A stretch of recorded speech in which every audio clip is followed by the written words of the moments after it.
সংসারের চাহিদা মেটানো একেবারে অসম্ভব।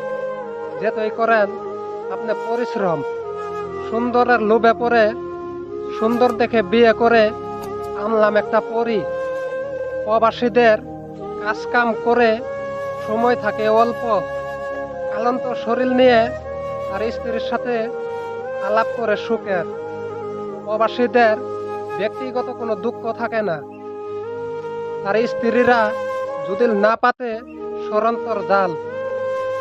কঠিন রোগেও পুরুষ মরে না, তার স্ত্রীর টেনশনে হয়ে যায় পুরুষ মাতাল। চুন থেকে কান্না খসতেই তার সুন্দরী নারী ফোন করা বদ্ধ করে দেয়।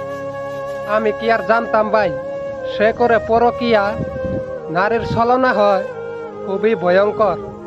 আছে পবিত্র পুরাণে লেখা, আমি কিছুই চাব না মালিক, তুমি বদলে দেও প্রবাসীদের ভাগ্যের লেখা।